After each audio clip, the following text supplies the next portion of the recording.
What up, YouTube? What up, YouTube? It's your boy, the author. Right back at that ass again. Here's another one. Just make another video for you, man. Uh, just thought I'd make. Actually, I want to make two. I want to thank everyone out there, man, for leaving your comments on the videos, man. Especially on the video, Black women need to stop lying.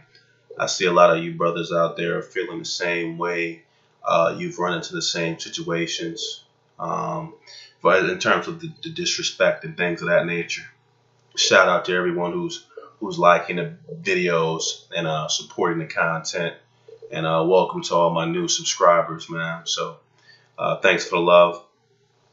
It's amazing for me, man, because I was looking at one of my older videos entitled "The Worst Part About Growing Up in the Black Community," and shout out to NYC Song, man, for your comments, brother, on the videos. I made a video entitled "The Worst Part About Growing Up in the Black Community," and well, basically on that video, I really noticed myself really like speaking in front of the camera and really like breaking the situation down, man, in terms of like how far I've come, man. I mean, I have a long way to go, don't get me wrong, but in terms of speaking, man, I grew up, kind of introverted, more or less kind of shy.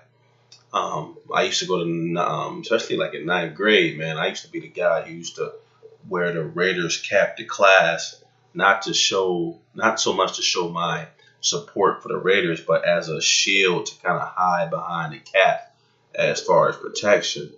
I mean, it was kind of bad, man. It was like, I wouldn't say it was real bad. I mean, I can socialize with my boys and all that, and it's not like I was like, whoa, like real timid like that, but I was an introvert, and I only talked to people that I pretty much interacted with. And now I've come a long way, man. Now I'm a lot more social. I mean, I still have a long way to go, but and like I was talking about, and in my video, man, the worst part about growing up in a black community, just now at 39, man, I'm feeling more like a extrovert, where I can talk to different people. Like every day I talk to someone new now, especially for the most part, since I do take the Uber a lot, since I'm saving and everything for other things, and I talk to people every day, man. So I socialize a lot more now than I had to before, and I'm finally starting to feel like an extrovert.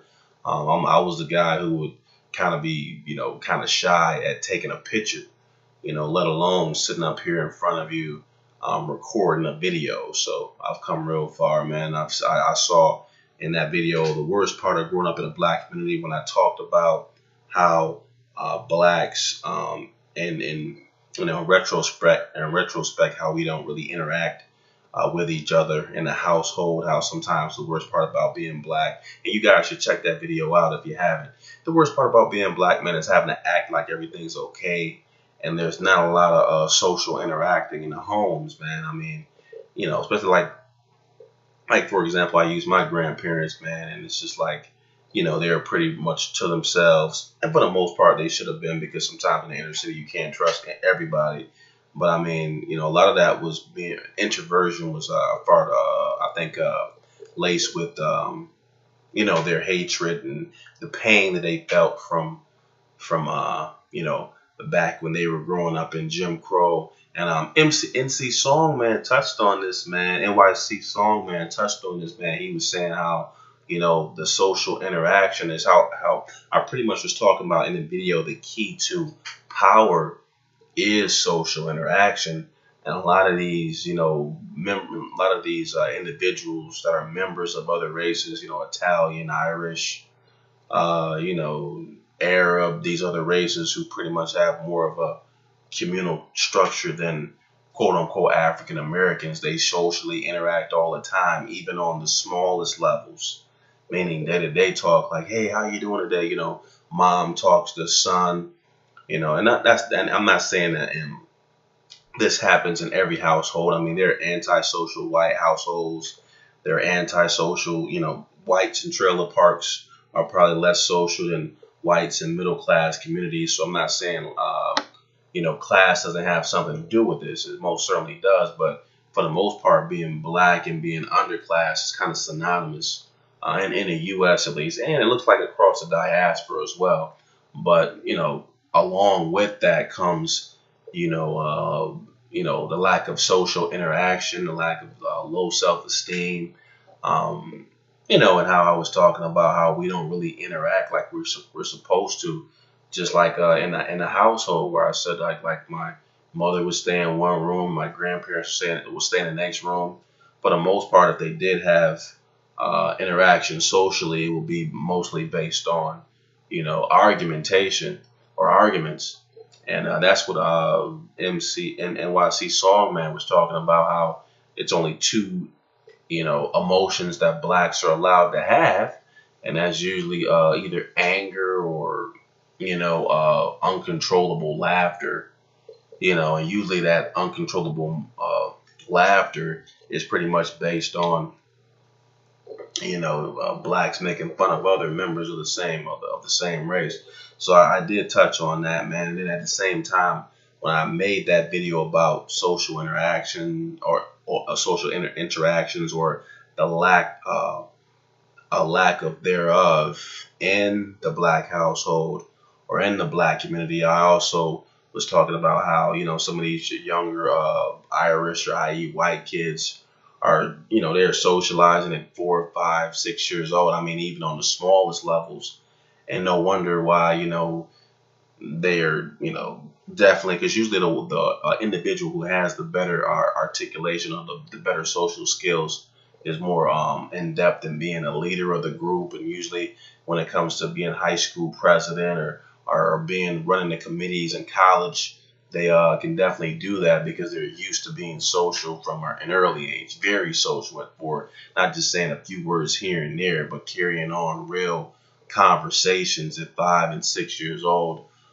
They're used to coming home from work, talking about how their day went, talking about how they like their classes. I mean, that never really happened, especially if you're black or so-called African American in the inner city. A lot of times you come home, your mother, father, maybe two, either tired from work or whatever, and you don't really get that social interaction. I remember sometimes even sitting at a table on Thanksgiving with my grandparents. It's just a bunch of anger, and sometimes either you sit there and you keep everything in, so and then speaking also as a way of freeing yourself, letting yourself, being able to vent, as you would say.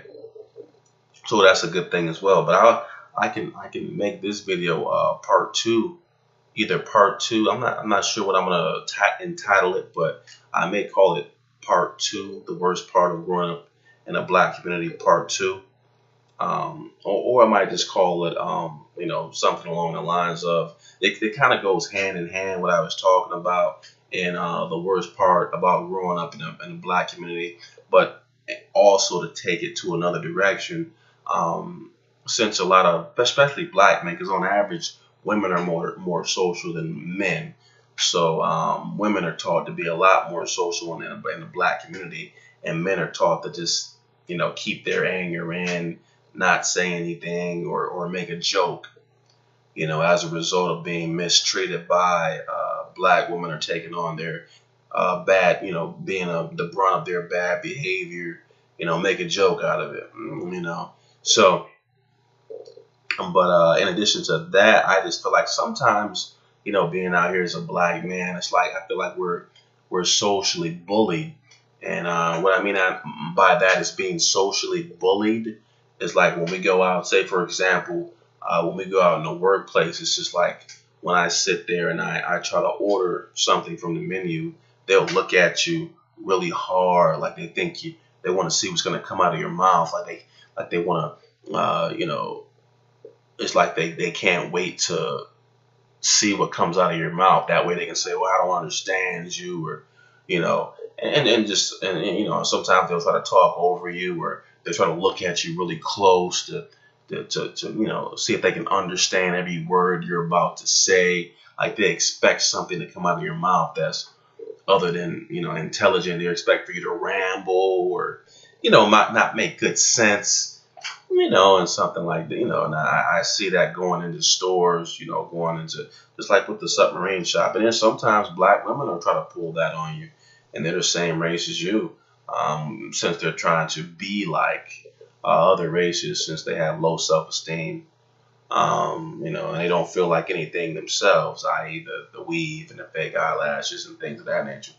But I feel like black men especially are socially bullied, um, in a lot of social interactions, whether they're at the job or, out in public. And, if you're a black male in the class, the chances of you, being class president, especially if you go to a middle class school and you're one of the only, blacks in that black men in that class, even though you grew up with all blacks, it's going to be slim to none that you'll be the class president. Or that, like when I went to college, I didn't see too many black men who were, running committees or anything like that. If they did run a committee, then it probably had something to do with a black fraternal organization or black frat, not really so much the speech club or, any other initiative, food drives or any other initiatives that were being, you know, you know, put together by the collective. But and I just feel like it's just sometimes like we're being socially bullied. Like, when either two white people, two white men speak, it's like they expect that what the one individual is saying is going to be something that's going to be articulate, and it's going to have something, the conversation is going to be productive, that his dialogue is going to be productive, and that he has something to say. A lot of times if you see like the average white man or black man and they don't know each other, it's like the white man usually is doing all the talking, the black man is usually doing all the listening.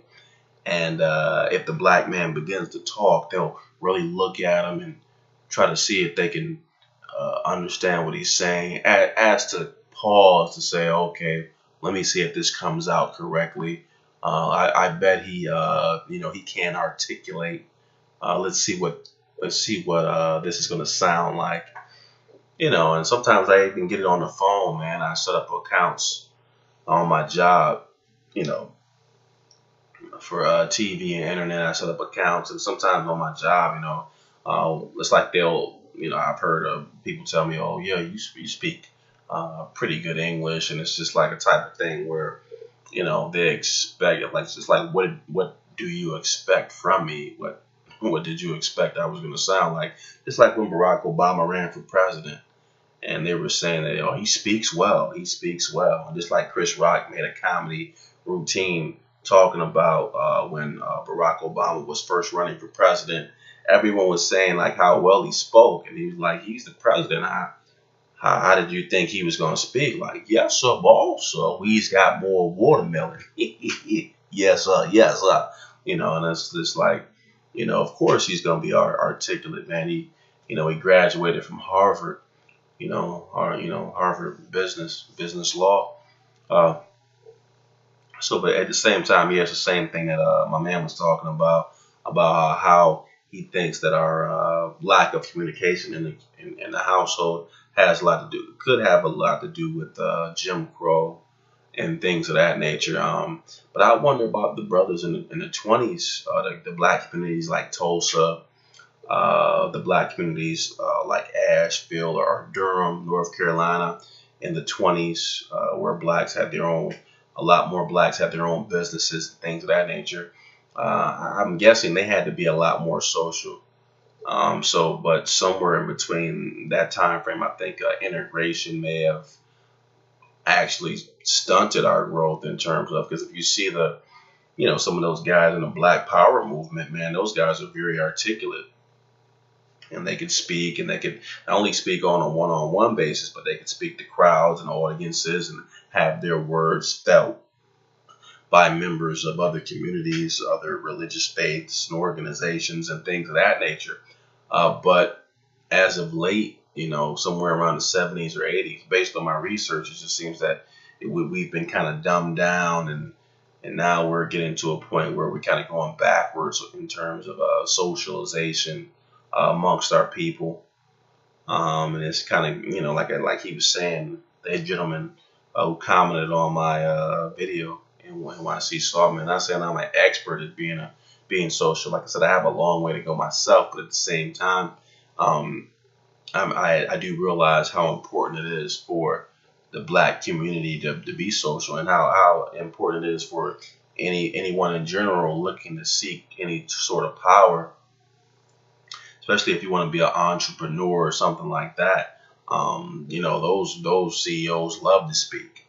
Any type of leadership position, being well spoken is very important, and it's going to be hard to and a lot of blacks in my generation, or quote unquote African Americans, they want those positions, but they don't have the keys, like the social, the verbal fluidity, or the social skills. They don't have the social skills to acquire those positions.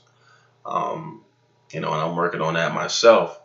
But at the same time, I think it starts when you're very small in the household. Like I said, if you're always used to being asked, it's just something small, because not all CEOs didn't come out of the womb just spitting, 1,000 words per minute. I mean, it starts small, like when you're 6. Like, how was your day? Did you have a great time playing outside? How was your first day of school? And how they, in a lot of, especially white middle class households, allow their kids to articulate. They're giving them, tough questions. And like I said, I'm just now at 39 this year in 2017, feeling the most social I've ever felt in my entire life. And it shouldn't be that way, man. I should have, had these skills a long time ago, but not just me, but a lot of blacks, African Americans from our community don't really have those social skills, because we're not even used to small talk. There's a lot of small talk that happens not just in Irish households and Italian households, but Arab households, not maybe in other languages, but Asian households. And small talk is like a day-to-day thing, all throughout the day. So even the Caucasian, who may feel that they're what do you call it? They're introverted. Is not Their introversion is not nearly as bad as what we are in terms of being introverted. Like, we really, we have a hard time saying a sentence and not having it break, or we have a hard time completing a thought, saying it clear enough where others can understand it and being able to interpret it.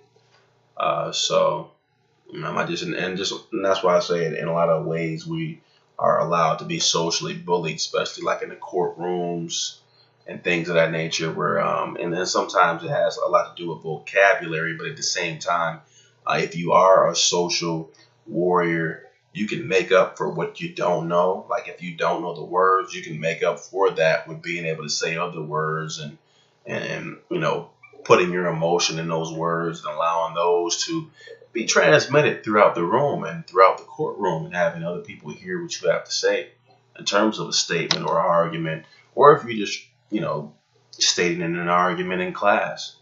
Um, and that was my thing too, because I was speaking in front of other people, and it's amazing because I was doing spoken word back in 2005, and I was hosting open mic events in 2005 and 2006, and I was doing shows, speaking, doing readings in front of hundreds of people. Did the MLK poem, and that was televised in front of millions of people. And I still, and I had been, to the U.S. Navy for 5 years, been through college, graduated college, and still really didn't have the social skills that I wanted. I still didn't feel like my social skills was up to par like they should be. The average, white guy coming out of high school, was still able to articulate better than I could in terms of letting his ideas being conveyed in terms of being able to speak and conveying his ideas to someone else who's in front of him, um, and I noticed that, and I was noticing I was doing all these things and having all these accomplishments, and at the same time, I felt that I still had a long way to go in terms of being articulate enough to where I can, to a point where I feel comfortable in terms of being able to speak and transmit my ideas to others. And I don't think I'm the only brother out here that feels that way. But like I said before, I mean, only you can work on your weak points and your strong points. But yeah, I just want to get that out there, man, because I think a lot of people do recognize that, black men, and especially with these rappers, with these this new wave, with these mumble rappers, these guys mumbling on the track, these various rappers, they're making it cool not to articulate, and a lot of the new generation, and then you'll hear these mumble rappers in interviews, and you can barely understand what they're saying. And then at the same time, it's just like, well, if a lot of inner city kids are following that path, then that is counterproductive in terms of wanting to be taken seriously and having other groups of people from various cultures, races, and religion follow you based on your diction and take you seriously as a leader. That's going to be counterproductive. That will only work in one area or one community, and that's the inner city amongst other impoverished people. So, and not to say that I'm looking down on anyone, but if you're looking to improve, and a lot of people are talking about, especially blacks, talking about, starting business models and then trying to start up businesses and be CEOs, and then their social skills aren't even there, man. I mean, they don't get social cues. They don't have that. I'm not saying you have to be the most social creature in the world to be a CEO, but first you have to walk before you can run. Crawl before you can walk, and then walk before you run. So if you don't have the basic social skills, which start from like just day-to-day speech between you and someone else, it's going to be harder to be able to, convey your thoughts on a day-to-day basis, when it comes to talking about bigger, having larger conversations. It's going to be harder for you to have if you first haven't mastered the art of small talk. How are you going to pretty much have a control or master larger conversations? And then how are you going to, if you can't master larger conversations, how are you going to be able to give speeches to employees who may work for you? So, all these things kind of line up together, and it's like we'll talk about, being the king over here, but we'll miss out and discount all these other components that also come into play, which will help set a foundation for wanting to be king. You want to be king right here, but what's the foundation? You have to have, social power.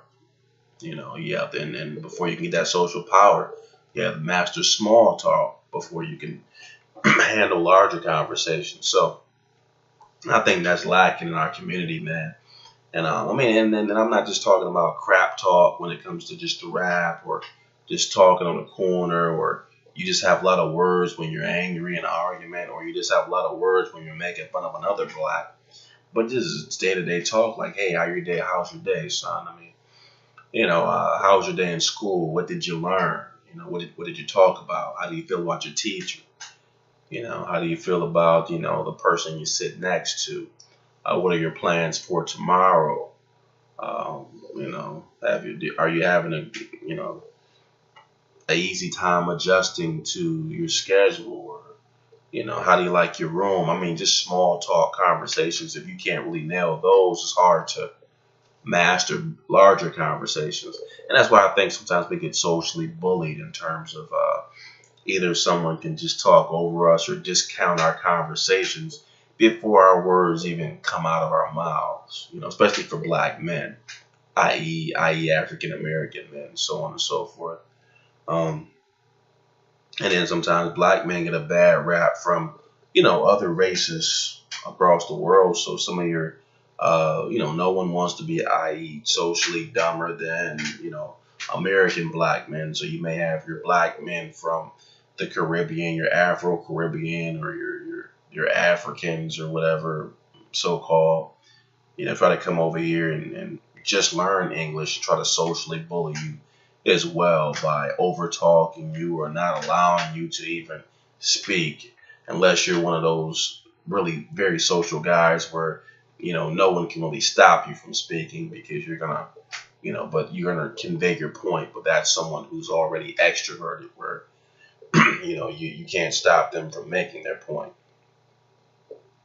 And I've had others, now that I've become more social, I've had others try to get upset and try to ignore me, while I'm talking, and I'm gonna keep making my point, So, but yeah, I just want to touch on that, man, and be sure to like, to subscribe. Let me know what you think in terms of the black man and or young black boys, learning to be social so they can, be molded into those black men who can probably be class president, to run uh, some of the food drives and, be, or be, group leader in some of the on some of his college classes or college courses, and then later on, look to have management positions and jobs and things like that. That's all predicated on being very social.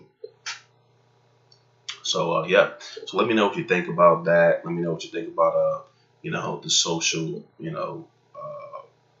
climate and the black community among young black boys, amongst young black adolescents, and among black men, young black men and older black men, because like my man in NYC Solomon was talking about, not really many, no one's really talking about this topic in depth like I am. Very few people are, if any. I haven't heard too many that pretty much diagnose this as a problem in terms of the social inactivity in the black community, where we can't even talk about our feelings to each other in small talk, especially black men, or in a lot of cases, the only time we're talking is when it's, something derogatory towards one another. But having a productive dialogue amongst each other, like Neely Fuller was talking about in some of his books. But let me know what you think. Like and subscribe. Your boy's out. It's your boy, the author. And for those of you who are offended, I'm glad. For all you lurkers out there that are afraid to like and subscribe, I see you. All right. Take care.